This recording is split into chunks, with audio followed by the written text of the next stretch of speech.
What's that? Who there? Whoa.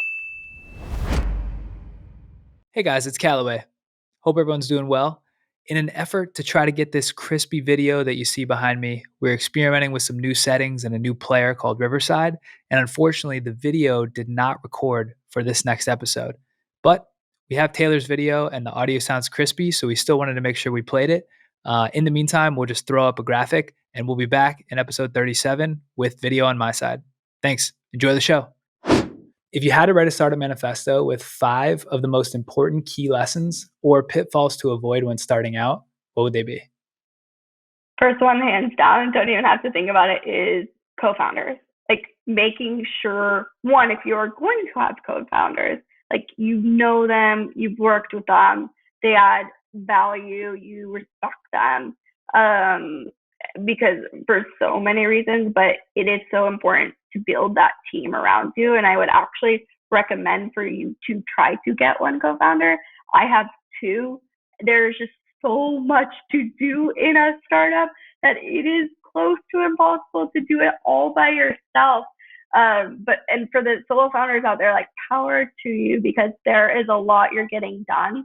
But not just from like a workload standpoint, just bouncing things off of them, right? Like getting feedback in these crazy high growth environments. It might not be something you want to talk to a team member about, but a co-founder you could really rely on during all of that craziness.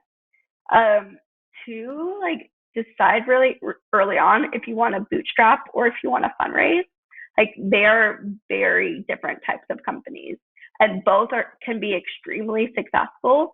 But I wouldn't get, if you have started on the path of bootstrapping, like getting allured into the fundraising side, like could be a death trap for some companies, just because there's different set of expectations. And honestly, the big numbers in the press, it's not all glory. You have to give up equity in order to like get those numbers. And that's not actually, I feel like, isn't a goal. Like you want to build a profitable, sustainable business that's a massive, iconic company. So how is the way you can do that with giving up the least amount of equity possible, right? 3, like team, but beyond co-founders, like team makes or break you. Like if you're doing something right, there's going to be 5 other copycats in the market, like just trying to, but your team can out execute anyone if you have the right people in place.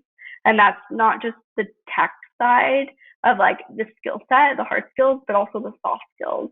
Because if you have one complete asshole in there and it's this like small, tight-knit group, it's going to sour everything.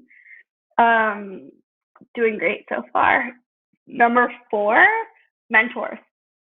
So a lot of our strategic angel investors, I consider mentors for me because they've been through this already, like founder of Honey, founder of Headspace, founder of Prey, like founder of Giphy, like these big companies that have been through everything, that have so many learnings under their belts around already. And like, I can go to those founders anytime, any questions that I have. And like, they actually reach out to me, making sure I'm okay, like in a good headspace, like having that really great relationship that you can really relate to, because nothing is like being a founder.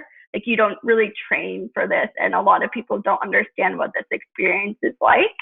And then 5 for startup manifesto, I would just say like distribution. Like you could perfect your product all day, but if you don't figure out how to get it in the hands of people, like it's not going to work.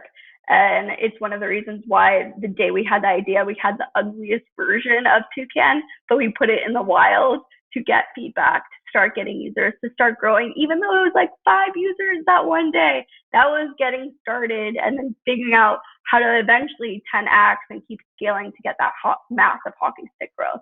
But really starting somewhere and figuring out how to distribute the product.